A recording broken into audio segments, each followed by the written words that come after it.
श्रोताओं, यात्रा चल रही है कार्यक्रम बहारें हमको ढूंढेंगी।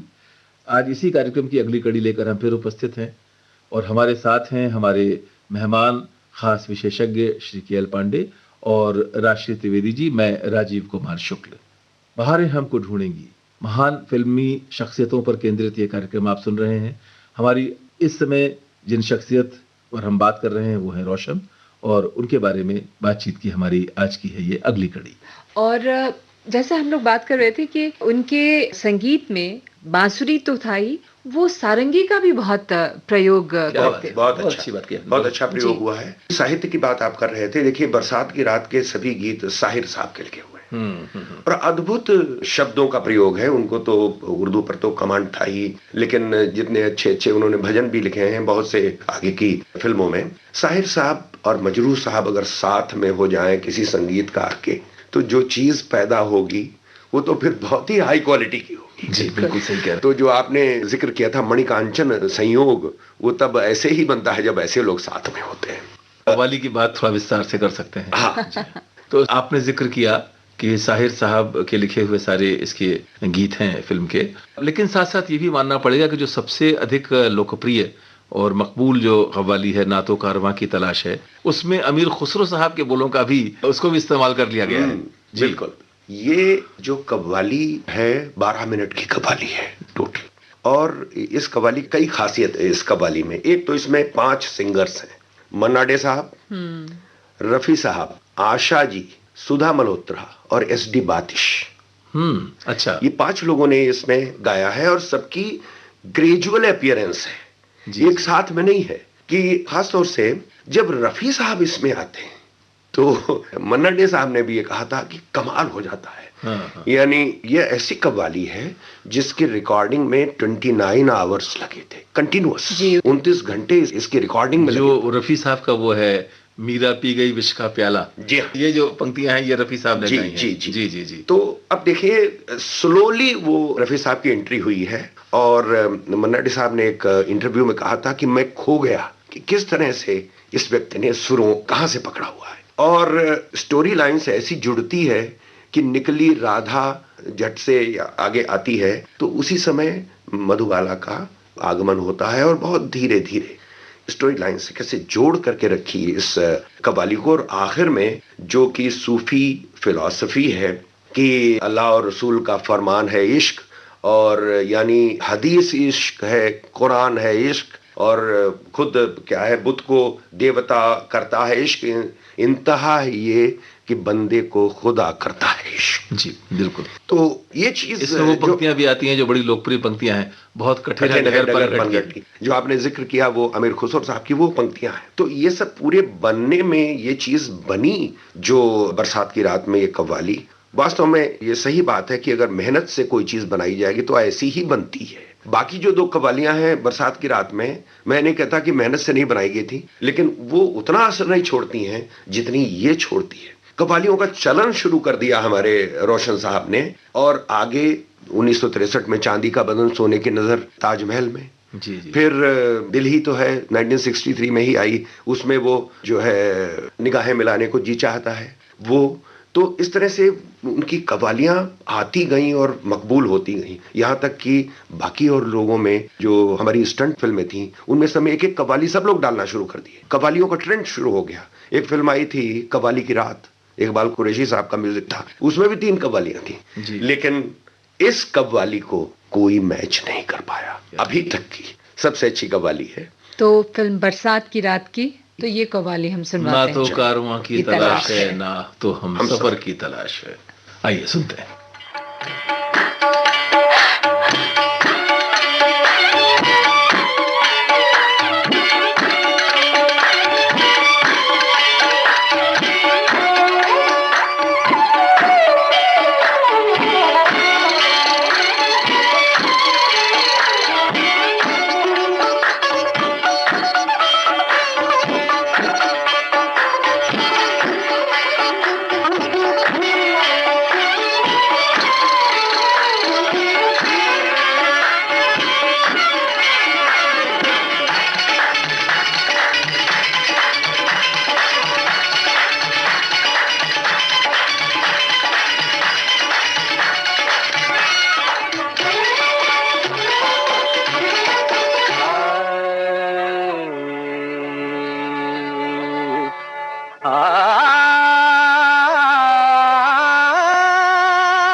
तो कारवां की तलाश है, ना तो कारवां की तलाश है, ना तो हम सफर की तलाश है, ना तो कारवां की तलाश है, ना तो कारवां की, ना तो कारवां की, ना तो कारवां, ना तो कारवां की तलाश है, ना तो हम सफर की तलाश है, अब ना तो हम सफर की तलाश है, अब ना हम सफर ना तो हम सफर की, ना तो हम सफर की, ना तो हम सफर की तलाश है। मेरे शौक खाना खराब को, मेरे शौक खाना खराब को तेरी रह गुजर की तलाश है। मेरे शौक खाना खराब को तेरी रह गुजर की तलाश है। मेरे शौक खाना खराब को।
जिस्म इश्क है और जान इश्क है। ईमान की जो पूछो तो ईमान इश्क है। और तेरा इश्क है मेरी आबरू, तेरा इश्क मैं कैसे छोड़ दूं, तेरा इश्क मैं कैसे छोड़ दूं। मेरी उम्र भर की तलाश है, तेरा इश्क मैं कैसे छोड़ दूं। मेरी उम्र भर की तलाश है, तेरा इश्क मैं कैसे। इश्क इश्क तेरा इश्क मैं कैसे। इश्क इश्क इश्क इश्क इश्क इश्क इश्क इश्क इश्क इश्क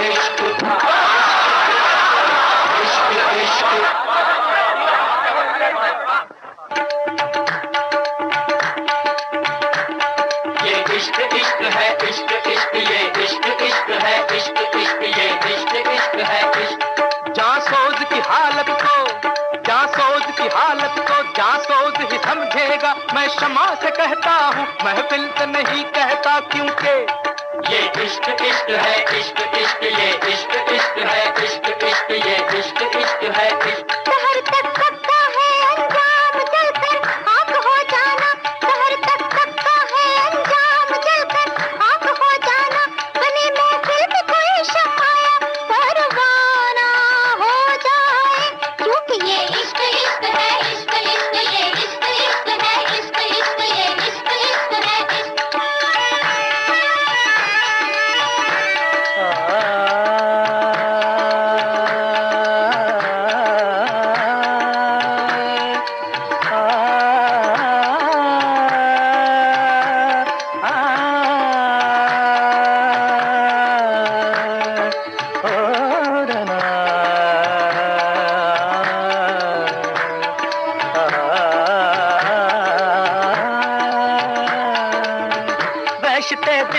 प्रश्नोत्तर से रोकी ना गई, किसी खंजर किसी तलवार से रोकी ना गई। इश्क मजनू की वो आवाज है जिसके आगे कोई लैला किसी दीवार से रोकी ना गई, क्योंकि ये इश्क इश्क है, इश्क इश्क ये इश्क है, इश्क इश्क ये इश्क इश्क है इश्क। वो हंस के अगर मांगे तो हम जान भी दे दें, वो हंस के अगर मांगे तो हम जान भी दे दें।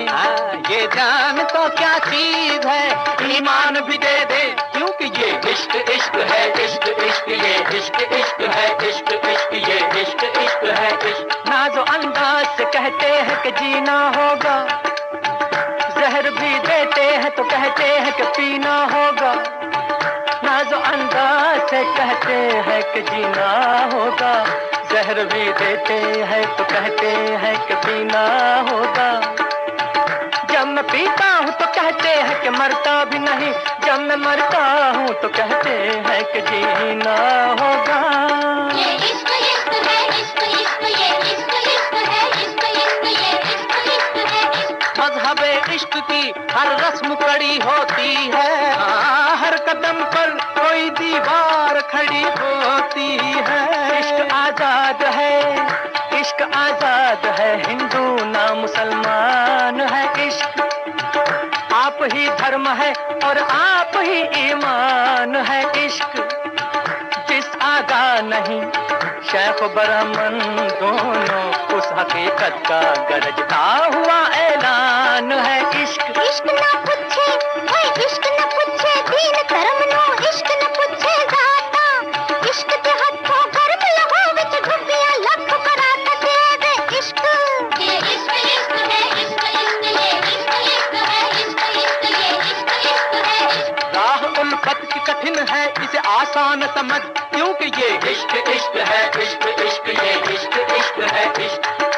बहुत कठिन है, बहुत कठिन है डगरपन घटकी, बहुत कठिन है डगरपन घटकी, डगरपन घटकी, डगरपन घटकी, डगरपन घटकी, डगरपन घटकी। बहुत कठिन है डगरपन खटकी, अब क्या भर लाऊं मैं जमुना की मटकी, क्या भर लाऊं मैं जमुना की मटकी, अब क्या भर लाऊं मैं जमुना की मटकी, क्या भर लाऊं मैं जमुना की मटकी। मैं चली चल जमुना फरन को देखो तो फिर मैं चली चल जमुना फरन, नंद को छोड़ मोहरों के ठाड़ो तो क्या भर लाऊं मैं जमुना की मटकी, क्या भर लाऊं मैं जमुना की मटकी। हाँ क्या भर लाऊं मैं जमुना से मटकी। अब लाज राख मोरे घूंघट पटकी, लाज राख मोरे घूंघट पटकी, लाज राख मोरे घूंघट पटकी।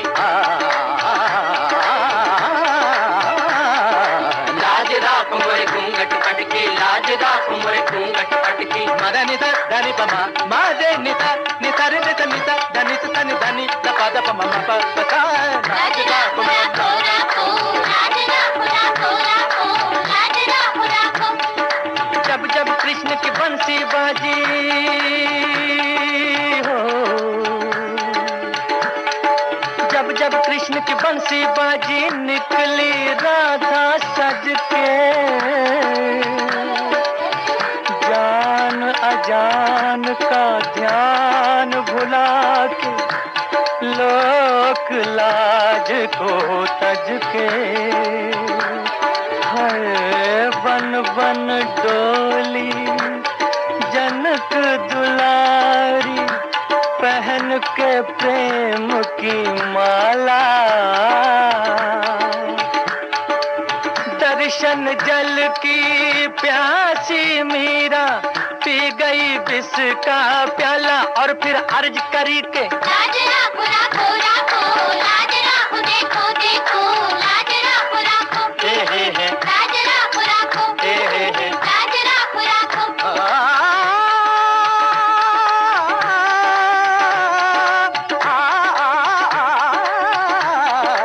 इश्क इश्क है, इश्क इश्क ये इश्क इश्क है, इश्क इश्क ये इश्क इश्क है इश्क।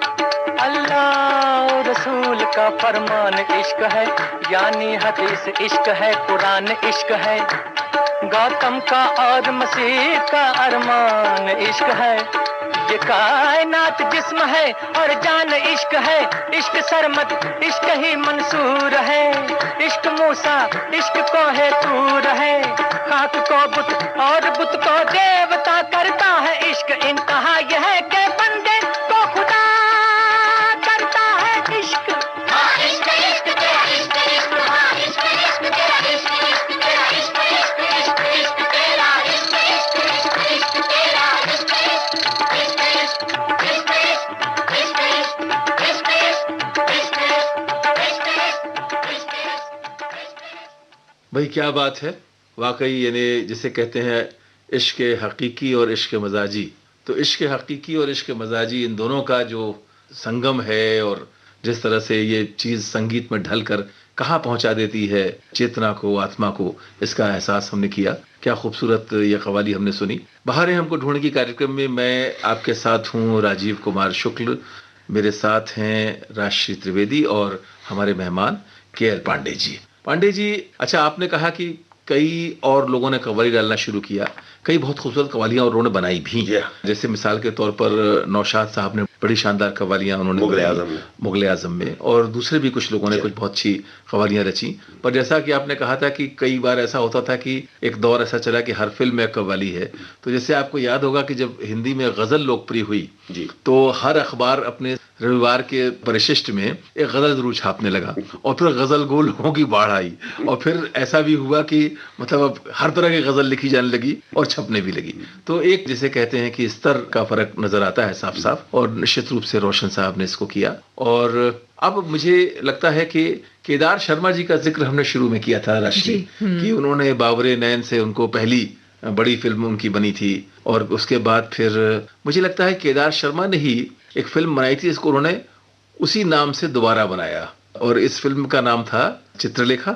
चित्रलेखा जो बनी थी वो भगवती चरण वर्मा के उपन्यास के ऊपर बनी थी, और बहुत ही अद्भुत ये कहानी थी, और प्रदीप कुमार, मीना कुमारी और अशोक कुमार के। देखिए इसमें तो उपन्यास भी अगर आप पढ़ें जी, क्योंकि भगवती चरण वर्मा तो हिंदी के बहुत प्रबुद्ध और बहुत प्रतिष्ठित कथाकार गद्यकार थे, और उनका जैसे कि मिसाल के तौर पर भूले बिसरे चित्र अद्भुत उपन्यास है यानी। लेकिन चित्रलेखा जो है उसको हम जानते हैं, राष्ट्रीय आपने भी पढ़ा होगा, याद होगा आपको, कि पाप क्या है पुण्य क्या है, इसकी परिभाषा कैसे की जाए।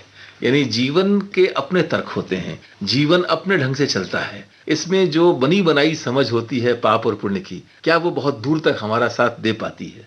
देती है कई बार, लेकिन फिर भी उसमें प्रश्न अगर कभी आता है तो उस प्रश्न का सामना कैसे किया जाए।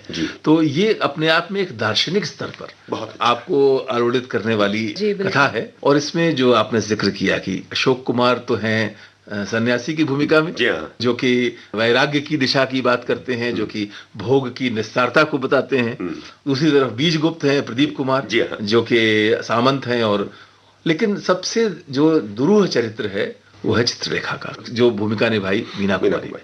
और साहिर के गीत हैं इसमें भी। राष्ट्रीय जी कुछ चित्रलेखा के बारे में आप? नहीं, मुझे वो गीत याद आ रहा है उनका जो लता जी ने गाया, संसार से भागे फिरते हो भगवान को तुम क्या पाओगे। तो बहुत सुंदर गीत है ये। और क्या हम गीत सुनते हुए आगे बढ़े या बिल्कुल आगे बढ़ेंगे, आइए सुनते हैं गीत। संसार से भागे फिरते हो भगवान को तुम क्या पाओगे, इस लोक को भी अपना न सके, उस लोक में भी पछताओगे। संसार से भागे फिरते हो।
मैं यहाँ एक जिक्र करना चाहूंगा पांडे जी, कुछ वर्ष पहले हिंदी की एक पत्रिका ने सर्वेक्षण किया जिसमें जो तमाम हिंदी फिल्मी गीत हैं उसके बारे में पाठकों की राय ली गई और उसके आधार पर उन्होंने अंत में एक सूची बनाई कि सबसे अधिक लोकप्रिय गीत सार्वकालिक कौन से हैं। लगभग समझिए 10 वर्ष पहले की बात है मोटे तौर पर जी।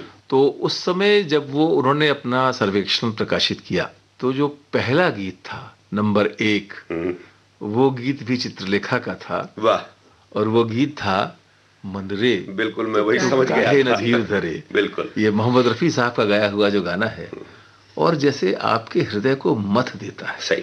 जो इसमें जो पीड़ा है, जो व्यथा है और जिस तरह से काहे ये जतन करे, यानी जो जिस तरह का वो निरुपाय भाव है, हाँ। मैं समझता हूँ कि अद्भुत है गीत। मैं एक चीज जानना चाहूंगी राजीव जी कि जैसे रोशन जी ने बहुत सारे हिट गाने दिए, बहुत लोगों ने सराहा उनको, लेकिन फिर भी उनके बारे में कहा जाता है कि बहुत कमर्शियली हिट नहीं थे, ऐसा क्यों?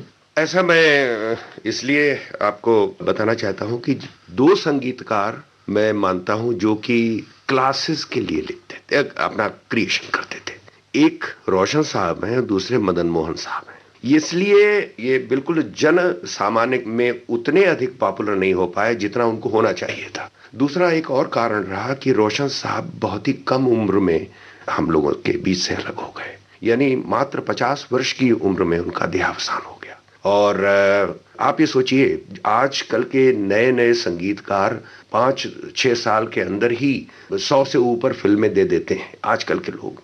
ये तो असेंबली लाइन की तरह आती है। हाँ, जबकि रोशन साहब ने सन 49 में शुरू किया और 1968 में अनोखी रात उनकी आखिरी फिल्म थी। तो इस अंतराल में उन्होंने केवल 56 फिल्में दी 19 साल में। 19 साल में, यानी लगभग आप अगर गणित लगाएं तो 19-53 होता है। यानी यानी उससे यानी लगभग एक साल में 3 फिल्म का आता है, उससे थोड़ा सा कम, क्योंकि 57 भी नहीं हुई, 56 हुई। जी जी जी जी। तो इस तरह से एक तो कम समय और दूसरा उस समय कितना ज्यादा कंपटीशन था। ये सबसे ज्यादा एक्टिव गोल्डन पीरियड में रहे रोशन साहब, यानी 60s में पूरा। हम अगर कहें कि 56 ऑनवर्ड्स ही हम अगर ले लें, 56 to 68 यानी 60 to 68 रादर हम ले 8 साल, जिसे हम स्वर्णकाल कहते हैं। स्वर्णकाल है भारतीय फिल्म संगीत का, हिंदी फिल्म संगीत का। जी हाँ, अब उस समय सब कोई था, यानी नौशाद साहब भी थे, मदन मोहन साहब भी थे, लक्ष्मीकांत प्यारेलाल का आगमन हो गया था 1963 में, शंकर जयकिशन पूरे शबाब पर थे। तो ये सब सचिन देव, एस.टी. बर्मन साहब, आर.डी. बर्मन साहब 61 में आ गए थे, चित्रगुप्त, हाँ चित्रगुप्त थे, तो उनके खयाम साहब थे, जयदेव साहब थे। तो इस समय इनका मतलब, और सब अपने अपने अच्छा म्यूजिक दे रहे थे। उस समय इन्होंने भी अपना म्यूजिक दिया जो सबसे अलग रहा, लेकिन फिर भी अपना इतने साल में, इतनी कम फिल्मों में, इतने कम गीतों में, करीब 460 गीत करीब इनके टोटल है, तो अपनी इन्होंने छाप छोड़ी। तो वो कारण वही है। तो हम वापस उस पे लौटते हैं। मैं एक नाम और जोड़ना चाहूंगा संगीतकारों का, हम चूंकि जिक्र करते चले जा रहे थे, वैसे कुछ और नाम छूट सकते हैं। रवि का नाम लेना चाहिए, बिल्कुल रवि का नाम है, सलील चौधरी जैसे महान संपन्न संगीतकार। लेकिन ये है कि हम अगर उस गीत पे लौटें, मनरे तू कल्याण जी आनंद जी, बिल्कुल सही कहा आपने। तो मनरे तू काहे न धीर धरे, इसमें जो मोहम्मद रफी साहब की भी आवाज का जो एक खास टेक्सचर है, एक खास बुनावट है, उनके कुछ गीतों में सुनने को मिलती है। ये मुझे लगता है पांडे जी, अगर आप विचार करेंगे तो साथ ही न कोई मंजिल, बिल्कुल जो बंबई का बाबू का गाना है, सचिन देव बर्मन का संगीतबद्ध किया हुआ, तो एक गहरी निराशा जो रची बसी है और उसके अंदर से जो मिठास, उस व्यथा, घनी भूत पीड़ा की जो मिठास है, वो इस गीत में बिल्कुल। और साथ साथ दार्शनिकता है इस गीत में, खासतौर पर दार्शनिकता है कि इसको किसने बांधा, इस जीवन में किसने, सुख दुख को कौन बांध पाया है, रंग पे किसने पहरे डाले, रूप को किसने बांधा। और फिर अंत में वो पंक्तियां आती हैं कि कोई साथ नहीं मरता, कोई साथ नहीं जाता, उतना ही उपकार समझ कोई जितना साथ निभा दे, जन्म मरण का संग है सपना, ये सपना बिसरा दे। राजीव जी को गीतों के बोल एकदम याद है। मैं जब से यही सोच रही हूँ ये किसी भी गीत की बात हो और वो एक एक पंक्तियां बताते हैं। क्या राशिद जी बड़ी मेहनत से इस पाठ को याद किया था स्कूल कॉलेज में। बहुत अच्छा है ना। इस गीत के बारे में आपसे एक चीज और शेयर करना चाहता हूँ अपने श्रोताओं के साथ भी, कि ये यमन राग पर आधारित है। और यमन राग का जिक्र मैंने किया था जब हमारे रोशन साहब उस्ताद अलाउद्दीन खां साहब के पास मैहर गए सीखने। अरे वाह, अच्छा। वहां तो पंडित रविशंकर जी थे, वहां ये पंडित निखिल बनर्जी थे, वहां उस्ताद अली अकबर खां साहब थे। तो यमन को सिखाया गया रोशन साहब को, और यमन उन्होंने 1 महीने सीखा। जब उस्ताद साहब ने कहा कि अब बजा के दिखाओ, तो यमन बजाया और जो इतना अच्छा बजाया कि उस्ताद साहब ने ये कहा कि अब काफी हो गया, बाकी तुम सब कर लोगे। अब यमन पक्का तुमने हमको संतुष्ट कर दिया बजा करके, तो अब सब आगे कर लोगे, अब जाकर के संगीतकार बन सकते हो। ये समझ लीजिए वो यमन इसमें बिल्कुल बंदिश की तरह आया हुआ है। मन रे तू काहे न धीर धरे, वो गीत अब सुनते हैं। मन रे तू काहे न धीर धरे, ओ निर्मोही मोह न जाने, जिनका मोह करे। मन रे तू काहे न धीर धरे।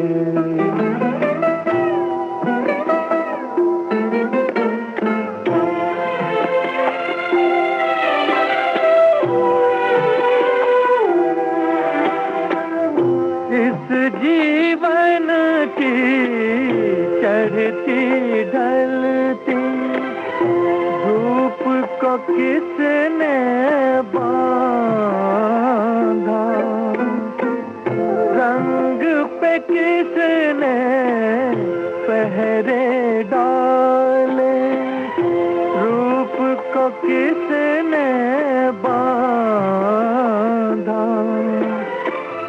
काहे ये जतन करे, मन रे तू काहे न धीर धरे।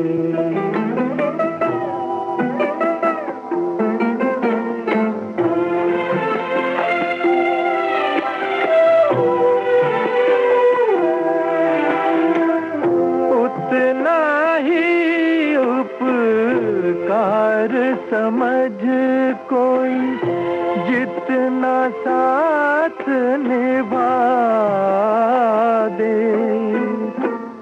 जन्म मरण का मेल है सपना, ये सपना बिसरा दे। कोई ना संग मरे, मन रे तू काहे न धीर धरे। ओ निर्मोही मोह न जाने, जिनका मोह करे।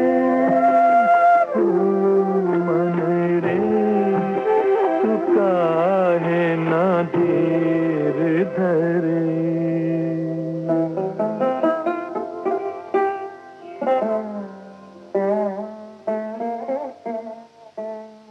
मुझे लगता है कि हम जब इस बात को समाप्त करते करते केदार शर्मा का जिक्र फिर हमें करना चाहिए, जिन्होंने इस फिल्म को बनाया। जी, चित्रलेखा का मैं एक गीत और मैं चाहता हूँ, वो है काहे तरसाए जियरा। हाँ हाँ, बहुत सुंदर गीत है वो गीत। राग कलावती और जनसम मोहिनी पर आधारित है और उसमें कई खासियत है। उसमें अगर फिल्म आप का सीन याद होगा तो मुखौटे पहने हुए 3 नृत्यांगनाएं नृत्य कर रही हैं, जिनमें से पहचानना है बीजी गुप्तको की चित्रलेखा कौन है। तो देखिए कथक पे बहुत अच्छे बोल हैं, पीछे दिखाई देता है कि पखावज लेके लोग बैठे हुए हैं, लेकिन इस गीत में जो नृत्य का प्रयोग किया गया है वो अद्भुत है। वो किसी दूसरी फिल्म में दूसरे सीन में मैंने अभी तक नहीं देखा। वो खास चीज ये है इसमें कि 3 नृत्यांगनाएं बैठे हुए नृत्य कर रही हैं एक तरफ और 3 दूसरी तरफ, वो उठती नहीं हैं क्योंकि मेन डांसर्स तो 3 अलग हैं जो कि अपने नृत्य का प्रदर्शन कर रही हैं। और ये जो राग का चयन था अद्भुत है, कलावती जैसा राग, और उसमें इस गीत को ढालना वो रोशन साहब ने इतना बखूबी किया। वो गीत हम लोगों को सुनना चाहिए। आइए सुनते हैं।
इसके साथ ही आज हम अपनी बातचीत को यहाँ समेटते हैं, लेकिन ये सिलसिला भी चलेगा क्योंकि रोशन साहब पर करने के लिए बहुत सारी बातें हैं, उनके बहुत सारे गीत हैं, तो ये सिलसिला जारी रहेगा।